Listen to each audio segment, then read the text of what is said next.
What's up, YouTube? This is Shabazz, and I'm back with another CBD hemp flower review. All right, we don't even need our normal intro because if you're here, you already know what the channel is about.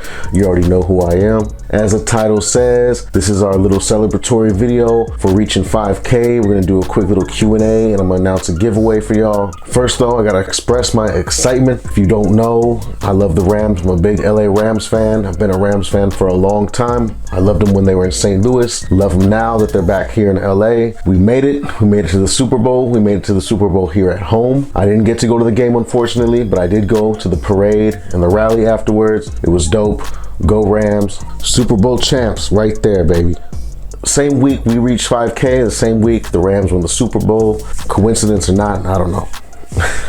But yeah, we reached 5K. That's awesome. Thank y'all, all my subscribers, everybody who keeps coming back, watching all the new videos and stuff. You like the content. I appreciate y'all. We made it to 5K. I didn't make it to 5K. We all made it to 5K because there will be no 5K without you subscribing. There's much bigger channels out there. You know, you got your channels with millions and millions of subscribers and hundreds and thousands of subscribers, but I just put into the perspective of that's 5,000 people in the world that want to listen and watch what I have to say. So that's dope. I've been to towns and have a population smaller than that. So that's cool. It's not a huge achievement or anything, but I like it. And one thing about YouTube and the algorithm and the way everything's working too is the more subscribers you start getting, if you are uploading consistently, putting out the same content what people like, you start getting subscribers exponentially faster. So I hit 3K faster than I hit 2K. I hit 4K faster than I hit 3K. I hit 5K faster than I went from 3 to 4K. So I'm expecting 6K, 7K, 8K, 9K, 10K. As long as I keep uploading content that y'all like and I upload it consistently, the channel should be growing at a faster rate every 1,000. This wouldn't be a proper video on the channel if I'm not smoking something. About to bust down some of this Pink Panther from Holy City. Had a lot of good Pink Panther this year. Great strain, great hybrid strain all around.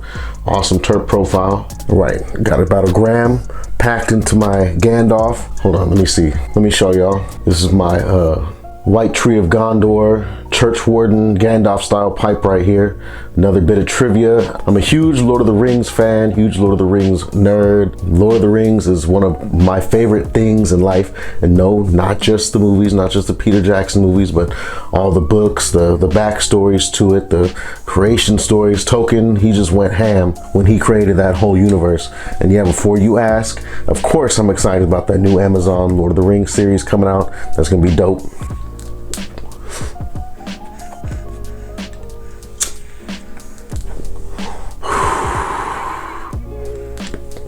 All right, let's get into some of these Q&A questions. So these are questions from a lot of recent videos and Reddit. Kind of got a few of my favorite ones, compiled them right here. First question, would you be okay with airline or cargo pilots consuming hemp flower provided enough time was given between consumption and flying the plane? Another piece of trivia about me, I am a huge aviation nerd. I love commercial planes, I love airliners, especially Boeing. I actually wear a Boeing hat almost every day. I love Boeing. I recently got a chance to go to the Boeing factory and the Museum of Flight up in Seattle, Washington. That was an experience right there. I love that. And I spend copious amounts of time on Microsoft Flight Simulator. I have a whole yoke set up and everything. I'm real serious about it. Not only that, but I have spent time flying real planes before. Being a pilot was a potential career choice for me when I was younger. I didn't pursue it, but I spend a lot of time in, around, and loving planes. To answer that question though, I would not be okay with airline pilots or pilots of any kind consuming anything that's mind altering at all. So that goes for alcohol, hemp flower, any type of cannabinoids at all, just because you never know the sensitivity that somebody could have or the potential reaction that they could have. It's not something that it's not worth risking people's lives over. And that's not to say that cannabis or cannabinoids are intoxicating by nature or dangerous. It's just that's too big of a risk. Now, if you talk about driving cars, vehicles, you know, as they say, drunk people run stop signs, stoned people stop and wait for them to turn green. Flying, you know, you have hundreds of lives in your hands. So there shouldn't be any risks whatsoever at all. All right, what other content do you have planned for the future? I did like a little vlogging video a while back where I went to a dispensary and recorded that and everything.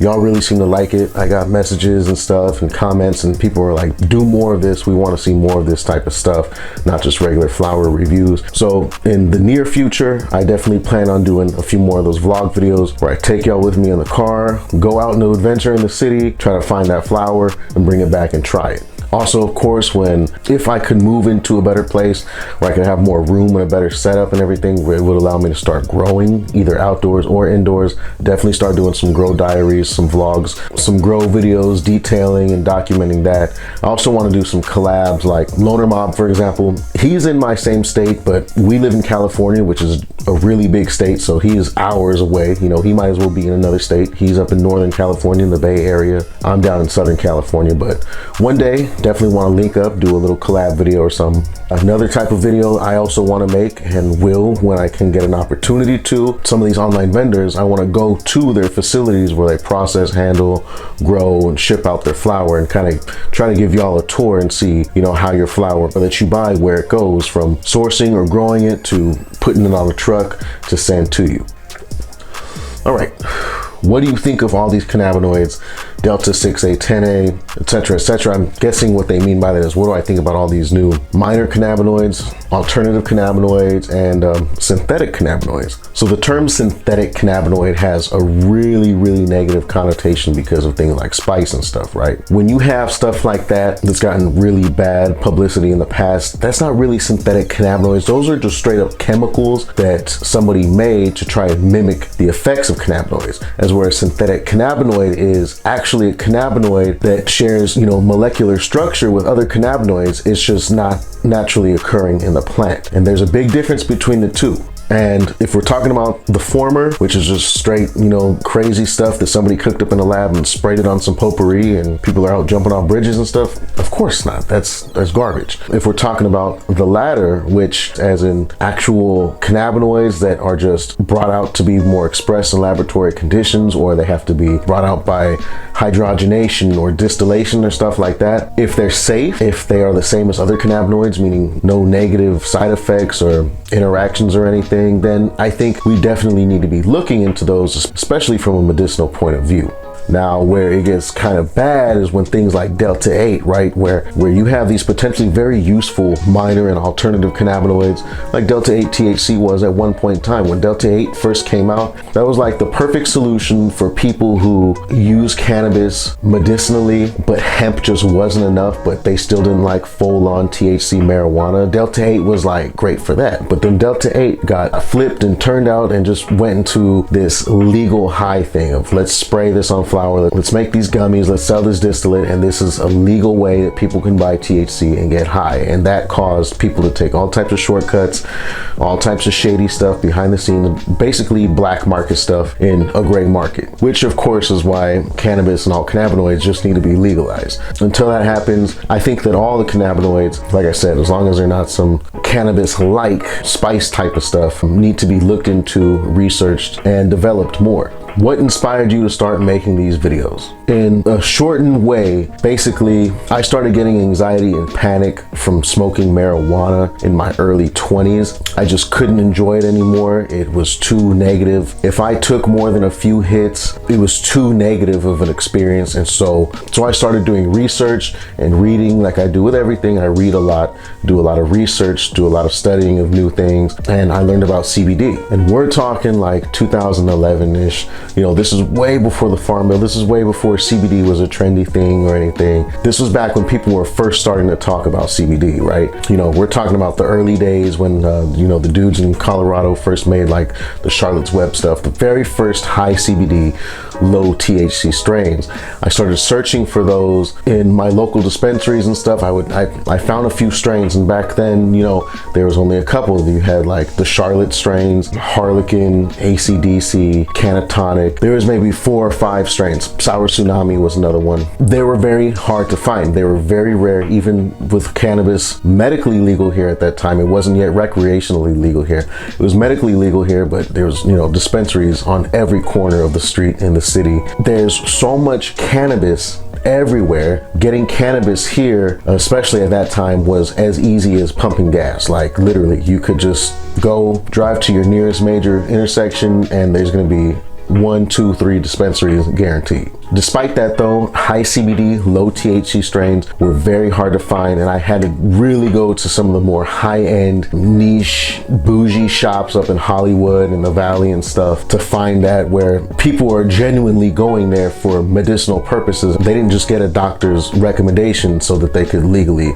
go buy weed to get high. So it was hard to find, and it was always expensive. It was way more expensive than regular weed. But I dealt with it though, a couple times a year maybe, and I'm not exaggerating, like literally maybe once or twice a year I would manage to find some and go get it. But I was always on weed maps, always on Google, always trying to find high CBD strains where I could find them. And of course, at this point in time, the Farm Bill didn't exist or anything, and hemp was just literally like industrial hemp, like big, huge, tall industrial hemp plants made for fiber and stuff. Their smokable hemp flower was not a thing. At that time, it was just high CBD, low THC marijuana. There was no 0.3% designation or anything. It was just marijuana that had more CBD than THC. Around 2017, 2018, my searches started popping up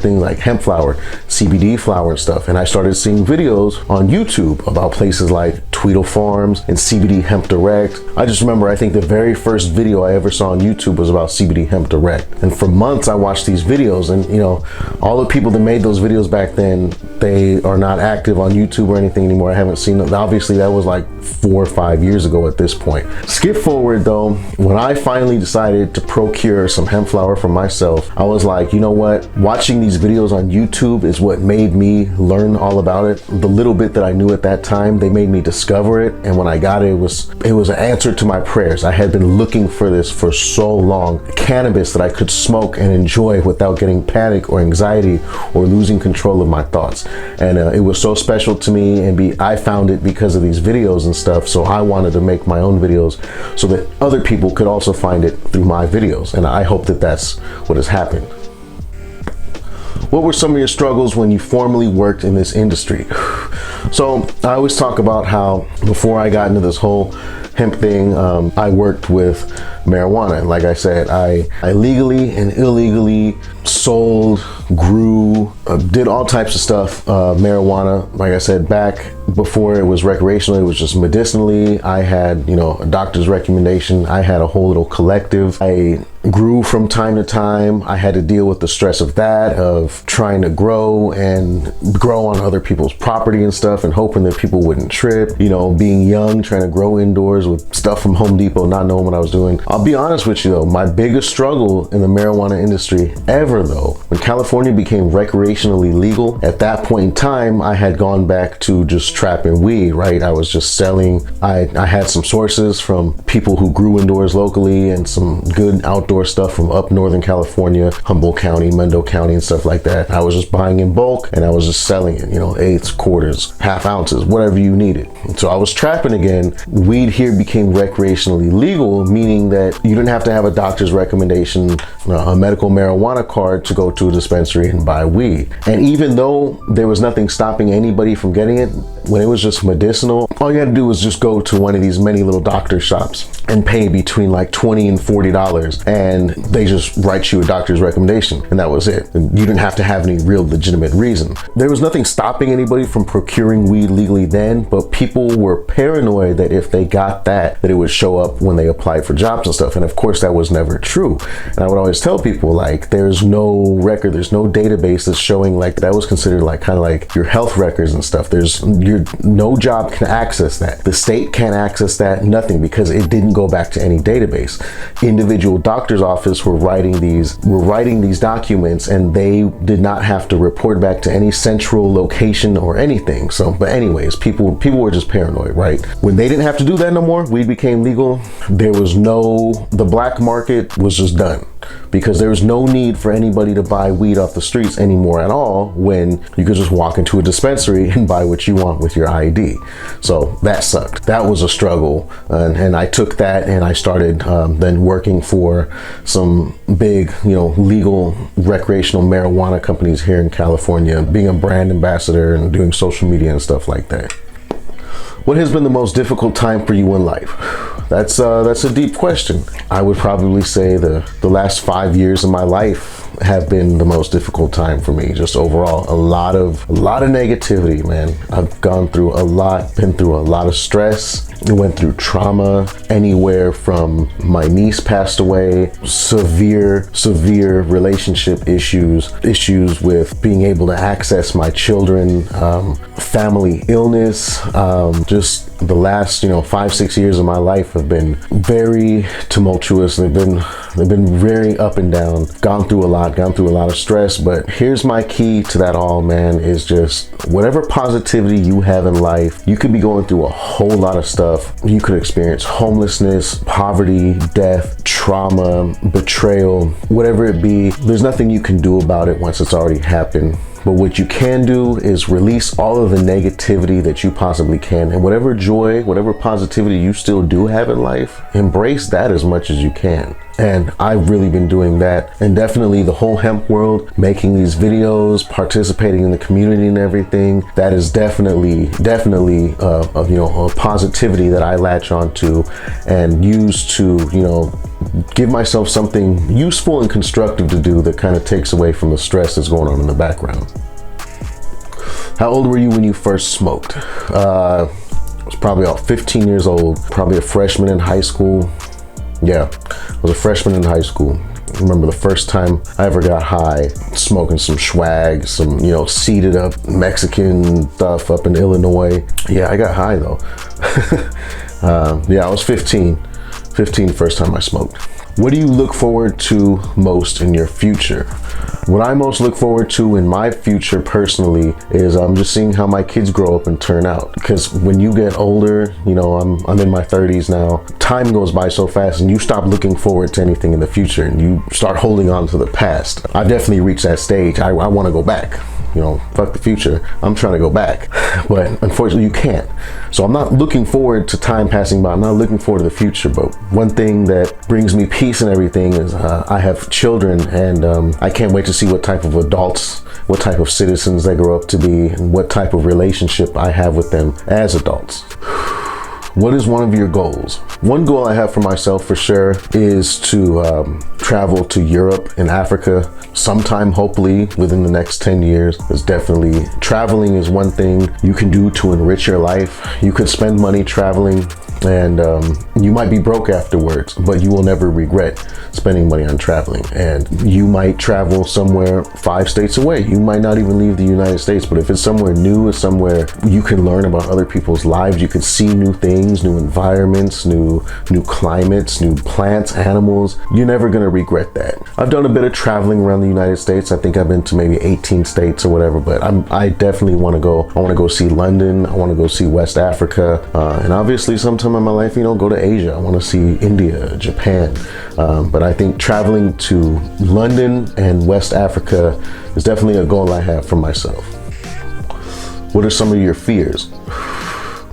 So one of my fears, I tell you, I try to put negativity out of my life. I'm not gonna say I'm not worried about it, but I just don't think about it. I don't think about the common things like terminal illnesses or getting hit by a bus, things like that. No. One of my greatest fears though, honestly though, is that we will not confirm existence of intelligent extraterrestrial life before I die.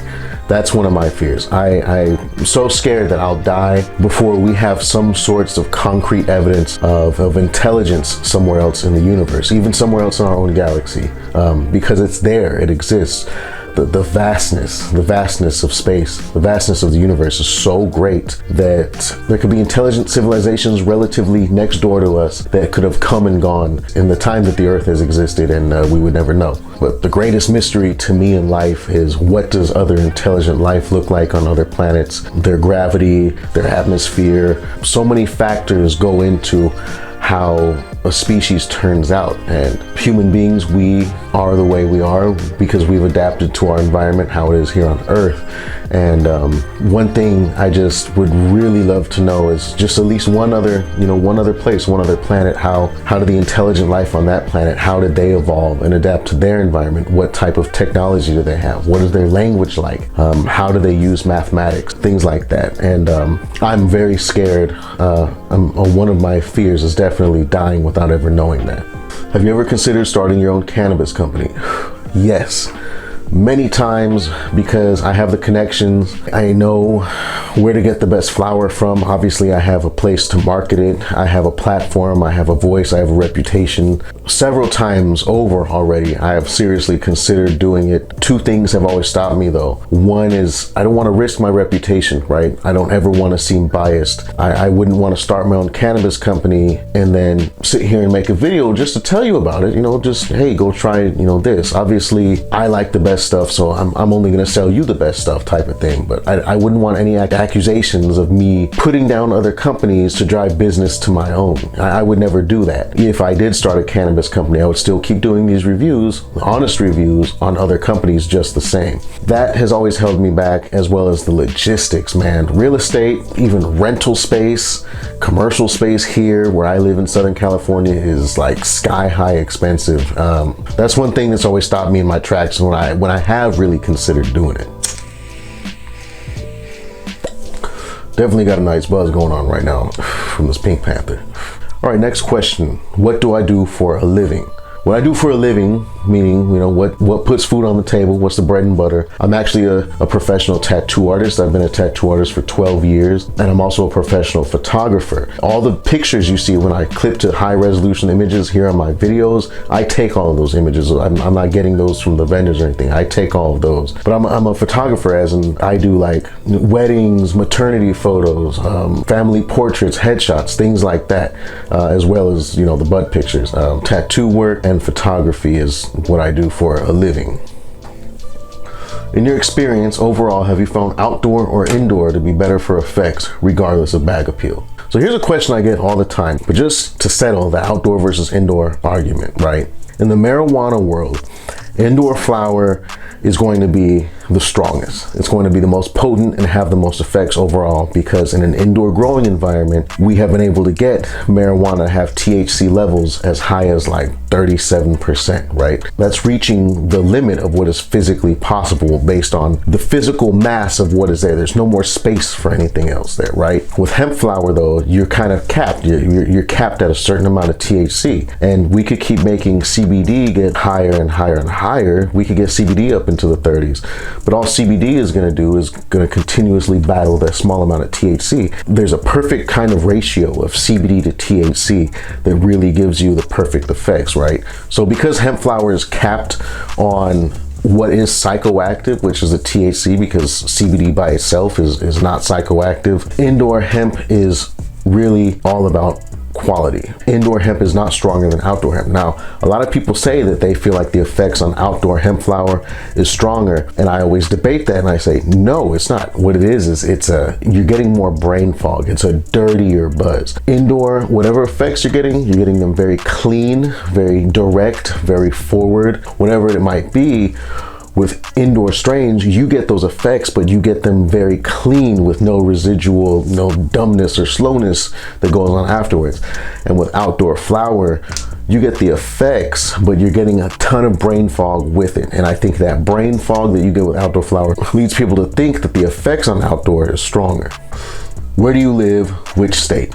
I've actually unintentionally answered this question here a few times in this video. I live in California, Southern California, to be exact, in the Los Angeles area. I was born here, and at this point I've spent more years of my life here, but I did grow up, spend my good years actually in the Midwest in Illinois, Northern Illinois, the 815 area to be precise. So that's my second home. I still spend a lot of time there, go back and visit all the time. But yeah. Last question. Does your partner smoke with you? I think a guy from Canada asked this question. Shout out to Canada. Yeah. She likes edibles, but I mean like actual marijuana edibles. She enjoys being high. Well, I don't enjoy being high. She enjoys being high, I don't. But she also partakes in like hemp flower and stuff. If I'm smoking it, if I have a blunt or something, she hits it. But she's not a stoner chick by any means. It's not an everyday thing, but she does it from time to time. She has her stash of edibles, and you know, a couple times a week she'll eat an edible or take a few hits from her dab pen she has on her nightstand. She's pro cannabis though. All right, and that's all I got for the Q&A. Maybe we'll do another one at like 10K or something. We'll have a lot more subscribers, have a lot more questions. I think I talked way too much, got way too deep into that, but maybe you enjoyed it. Now to the good stuff, I want to announce the giveaway we're doing to celebrate 5K. Now in this video, I can't tell you everything I'm gonna be giving away for reasons that you probably understand why, but what I can tell you and what I can show you, remember our old background? It was a CBD banner. It got retired now. This was the official backup I had. I had two of these in case the first one, in case like it got torn or ripped or stained or something. I had a backup ready for the background, and I'm gonna be giving this away. So especially if you're an older subscriber and you know what this is all about, still most of my videos, except for the newer ones from the last couple months, had this background. So here's a nice memento from the channel. I will sign this and everything and ship this out to the winner along with some other stuff. I got some accessories, some smoke accessories, and other things I'm gonna throw in the package, and there's gonna be a surprise in there too. Like I said, we can't discuss everything that's gonna be in the giveaway. This is the giveaway though, wink wink. But to enter, you just gotta be a legal age and you gotta be in the United States, because I don't want to ship nothing out. Going to customs and declaring it and all that, that is a very uncomfortable thing, dealing with even something that is not cannabis, but it says CBD on it. It's just, So you got to be in the US. I'm sorry to my English and my Canadian followers. I love y'all though. So the giveaway is going to be a signed, official Shabazz YouTube background CBD banner that you could use to decorate and enhance your living space. A few little gadgets and gizmos that I have, I'll throw in there, and a special surprise too that you're sure to enjoy. To enter the giveaway, all I need you to do is go down in the comments on this video, just this video, don't comment on any other videos for the giveaway, only comment in the comments for this video, and leave a comment. It can say whatever you want, but it has to specify clearly that that comment is your entry into the giveaway. So I don't care if you go down in the comments and leave me your grandma's fried chicken recipe, as long as somewhere in that comment you're making it very clear that that comment is meant to be an entry to the giveaway. And I also need some way to contact you, Instagram preferred, but you could also leave your email or your Reddit username. All right, y'all, this video took way too long. I'm gonna go to sleep, but thank you for 5K. Thank you to all my subscribers. I don't know whether to call anybody fans. I'm not that special, but thank you if you enjoy my content. Go Rams, we won the Super Bowl. That's dope. And I can't wait to make another video like this, do this again when we hit 10K. That's gonna be awesome. And I hope to see you there with me at that point in time. As I always say, I appreciate each and every one of y'all so much, and I hope that you have an amazing rest of your day or night. Make sure you stay tuned for the next video. I hope to catch you there. Peace.